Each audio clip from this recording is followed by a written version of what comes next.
Well, a good Wednesday morning. I'm Chief Meteorologist Tom Brannon, along with Corallys Ortiz, meteorologist, joining you here on this Wednesday, severe weather day, at least severe weather expected today. Corallys and I awakened this morning by thunder and lightning as the first round of storms moved out from southeast Arkansas. Now, this is round two. And Corallys, what we want to do is kind of walk folks through what we expect to happen today.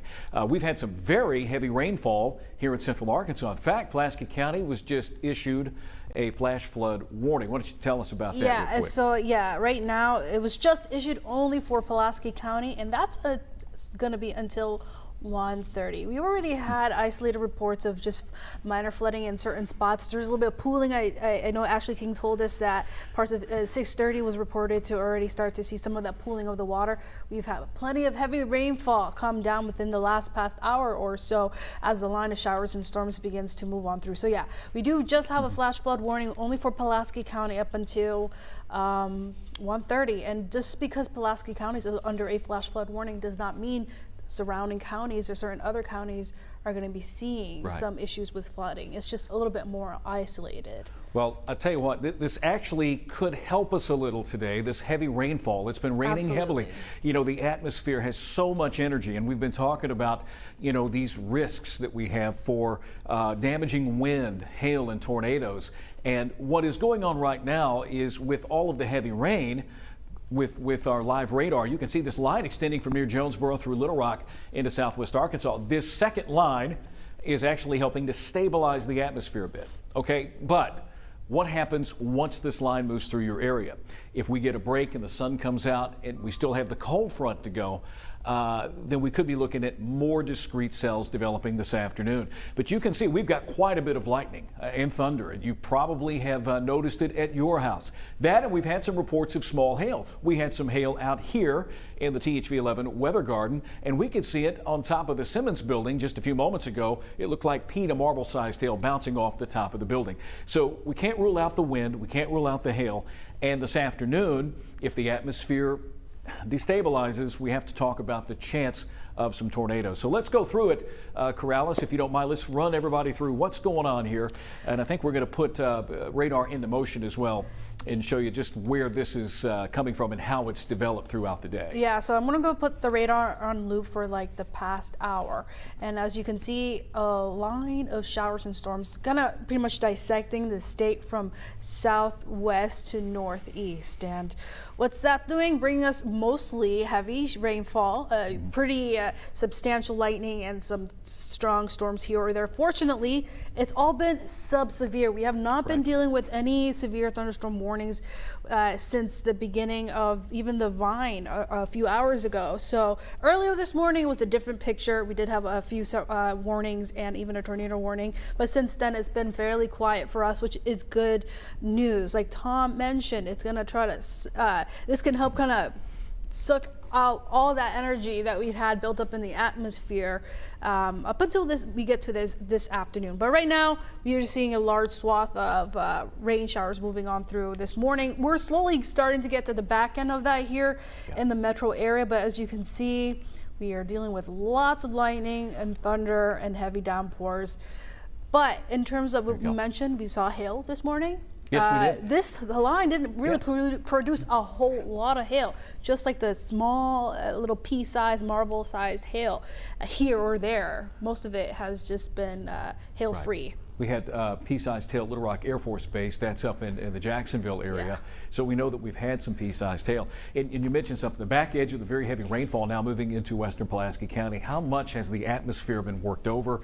Remains to be seen, because the front is still out in Oklahoma and it will begin to move in. I think we're going to see another round of activity toward the early afternoon hours. And that's what we'll really keep an eye on for these supercells that could produce some tornadoes. And I'll tell you that you know, we were expecting a pretty bad day as it is. I think a level 4 out of 5 for most of Arkansas, but in extreme southeast Arkansas, a 5 out of 5. So the likelihood of severe weather for those folks really ramps up, and that's going to be later this afternoon and possibly into the evening hours. But I expect most of the activity to be complete here in the Little Rock area in central Arkansas by late afternoon and evening, moving out of eastern Arkansas, let's say by the time 6, 7 o'clock rolls around. Here's what I was talking about. You look at the risk of severe weather. The slim is over in eastern Oklahoma, but you look at extreme, and it's a big risk from Tupelo back to let's say Lake Village and Point South. So Mississippi, Alabama, and just a little sliver of Arkansas. But we still have a high risk here. Places like Batesville, Searcy, Stuttgart, Pine Bluff, and Monticello. We're going to have to keep an eye on things. We started the morning off as that warm front lifted out of southern Arkansas. We did have a few strong thunderstorms, severe thunderstorms, even a couple of tornado warnings in Deshay County and Arkansas County, down around, let's say, Grant into Jefferson County. We had severe thunderstorms. So we're still kind of on guard here with this system. It's not in Arkansas yet, at least not the cold front, but the rain that we have, the heavy rainfall, is helping to work over the atmosphere, at least initially. But Corallys, as you pointed out earlier, we're going to get a break. And if the sun comes out, once again, that's going to destabilize things. Yeah, fortunately, yes, this is helping kind of stabilize everything. So we are hoping for the best, but we still have plenty of day to go for that next round to move on through. And when I was looking at the model run, the thing that was kind of concerning was that with this next round ahead of that cold front that approaches later this afternoon, I want to say around 3 or 4, they're more individual cells. It's not going to be like a long line of showers, what we're seeing, which those have a better chance of producing those the tornadic activity that we need to be mindful of. So something to keep in mind.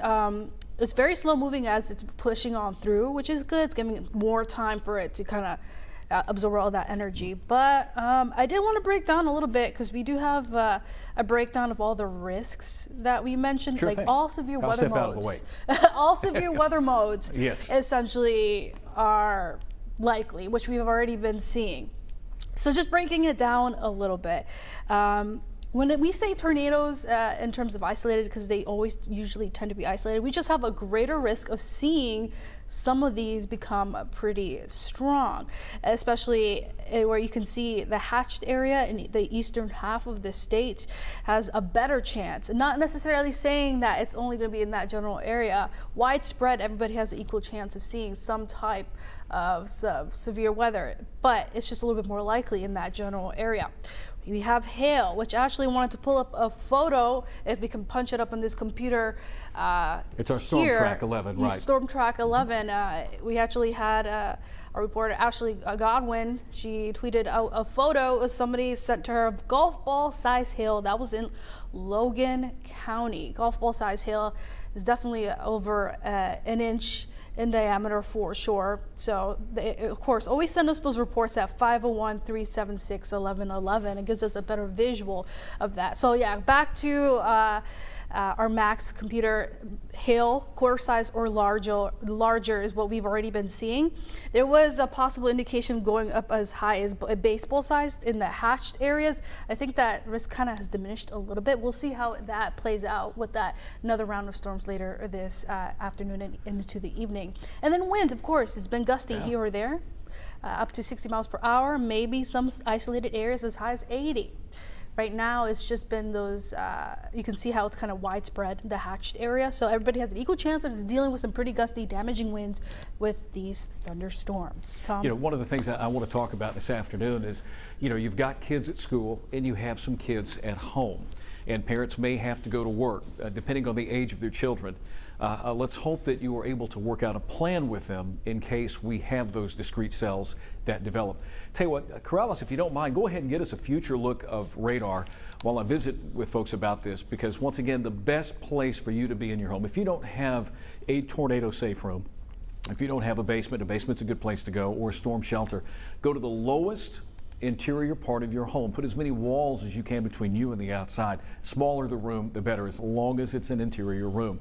Now, we're not saying there's going to be an outbreak today, this afternoon, but if the atmosphere does destabilize and things do tend to go south, we want to make sure that you're prepared. Have your NOAA weather radio, THV11. We have an app that will notify you when warnings are occurring. Tornado warning, it'll fire off. THV11, there you go. You can download it now. It's free. It's a very useful tool along with your NOAA weather radio. Plus, we will break in. Here we are, YouTube TV today. We will break in during programming if we have to let you know what's going to be happening. Now, here's our future radar. Let's walk you through what's going to happen. Corrales? Yeah, so right now it hasn't been updated as of recent, so it's slightly slower in terms of where the positioning of the front will be. It should be, I want to say, in central Arkansas by around the 3 or 4 o'clock hour. But here's starting off. Let's go ahead right into the 12 o'clock hour. There's that line of storms, as you can see, where we're kind of seeing it placed along the interstate. As we continue on into the afternoon, we'll get to the back end of it. You can kind of see we have a little bit of a brief break.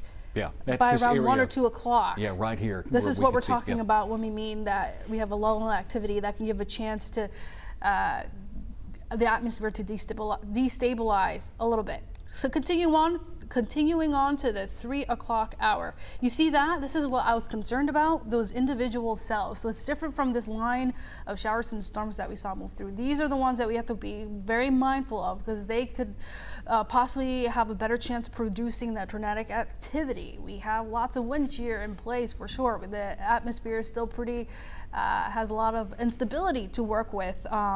And this is what could help produce maybe an isolated long track tornado, a more intense one. But this is something that, again, everybody has an equal chance of seeing, but eastern Arkansas is a little bit more likely. So continuing on into the rest of the afternoon, as you can see by the 6 o'clock hour, the western half of the state already starting to kind of get into the clear. Mm-hmm. We still have some lingering clusters of some showers and storms possible, especially as we get closer towards the Mississippi Delta region.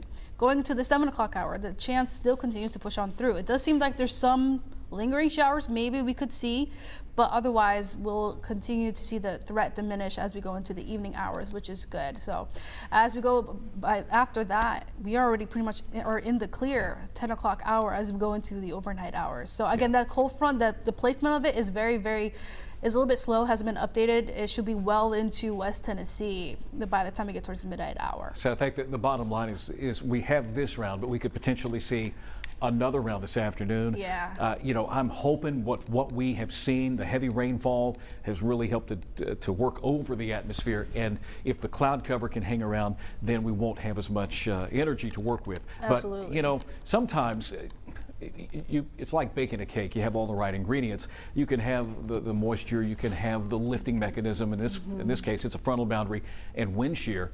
But sometimes not having the energy will, push that threat down a little bit. So that's what we're hoping for with this very heavy rainfall that's occurred over central and now moving into northeast Arkansas. And don't be surprised, because along the outer fringe of this line you could see some pretty gusty winds. But the good news right now, we don't have an active warning except for a flash flood warning in eastern Pulaski County that's going to last us till 1:30 today. We had a real heavy downpour here in the Little Rock area. We had reports of some street flooding on I-630. Yes. It's going to take a little while for this runoff to occur. So we're going to keep an eye on things to the west of us for this afternoon.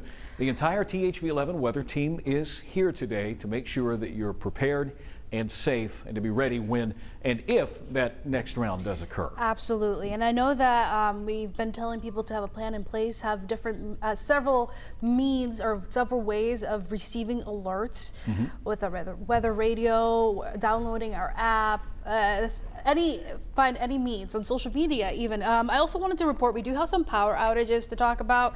Entergy, we also have, let me go ahead and actually pull that up. Entergy actually has reported about just under 6,000 customers are out do not have power. And here's another map kind of showing a breakdown of all the different electric providers. Most of that, though, is Entergy reporting power outages, especially in Phillips County. A lot of that was actually reported from this morning. We've had reports of power outages from that first round of storms.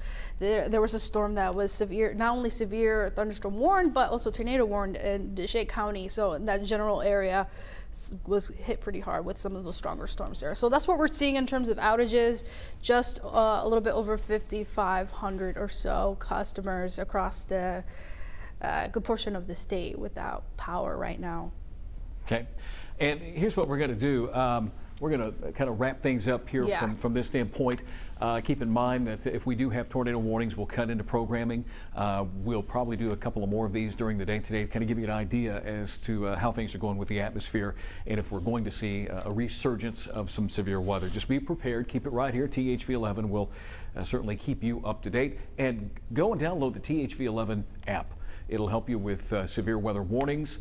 It'll fire off these notifications if we do have a warning, and that's going to be very, very helpful. So from here, we're going to take a break, and we will come back with more as warranted. And have a great day, and keep it right here on THV11. Very good.